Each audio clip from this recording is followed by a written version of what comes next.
Hello and welcome to a new edition of our Lessons Learned series, where we take a look back at previous Premier League predictions and try to take some lessons from both the winners and the losers. So last week, if you did watch the video, we featured 9 predictions from the betting expert community. We ended up with 5 winners, 2 losers and 2 pushes. So you would have done pretty well if you followed the advice. So let's go through the tips and see what lessons we can take from each of them. First of all, we're going to take a look at the losers. So our tipster Bojan Tips was backing Leeds to beat Brighton in the match at Ellen Road, which of course the visitors went on to win 1-0. Has Bielsa been found out? Well, that makes it 3 straight defeats for Leeds and they failed to score in each, including that 3-0 loss to Crawley in the FA Cup. Go back further than that and it's actually 5 Leeds games on the bounce that either side has kept a clean sheet. So for now, a lesson to learn would be to avoid the both teams to score market in games involving Leeds. The other losing bet from our Game Week 19 predictions was the effort of ProShark in the game between Sheffield United and Tottenham. He'd spotted some value in the first half total goals market, backing under half a goal in the first 45 minutes, but Serge Aurier's early strike after 5 minutes turned that into a losing bet. Now, if we do look a little bit closer at the form book, 5 of the last 10 games at Bramall Lane were goalless at half time. So while this pick from ProShark was a loser, it's definitely worth highlighting that low scoring first halves can be expected from upcoming Sheffield United home games.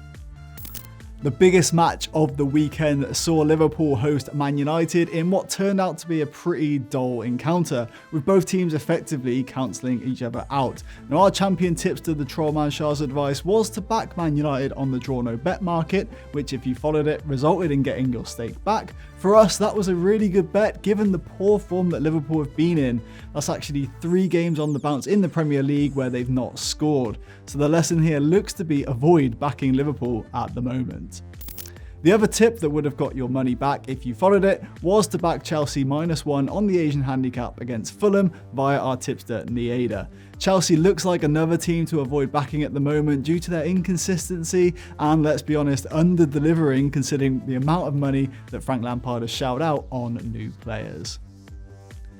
And now we go on to our winning predictions. Hopefully you're able to back some of these yourself. Let us know in the comments below if you did. Starting off with the Midlands Derby, it was the Trollman Shah who duly delivered, backing West Brom +1 on the Asian handicap in their 3-2 win against Wolves. A great win for the Baggies against the Wolves side who may well be capable of scoring goals without Raul Jimenez, but are conceding easily too. Perhaps look at backing over 2.5 goals on the total goals market in their next games, because that's 3 games in a row that have featured 3 or more goals. Now over to our tipster Nieda, who provided the next winner, backing West Ham at -3/4 in their game against Burnley. David Moyes is quietly working some magic with the Hammers, guiding them to 3 straight Premier League wins, with Crystal Palace and underperforming Liverpool and Aston Villa up next. It might be worth keeping the Happy Hammers on your side when making your Premier League bets, just like Nieda did. Now, what a run Leicester City are on. At the time of recording, they are top of the Premier League and they're another team quietly going about their business and gaining positive results. The win at home to Southampton, as predicted by ProShark, looks like a sure bet in hindsight. With Everton, Leeds and Fulham, and as well as Wolves up next for the Foxes, we're not expecting their fine run to finish anytime soon. The last 2 tips we featured now look like dead certs as well, with Man City and Arsenal both covering the Asian handicap in their matches with Brighton and Newcastle respectively. Thanks to Nieda for those winners. So the big takeaways being that Arsenal have refound their form and Man City have finally begun converting their expected goals into actual goals, for now at least. But what lessons did you learn from the latest round of Premier League games? Get in touch with us via the comments below. We'll be back next week for more lessons learned from the betting expert community. Thanks a lot for watching.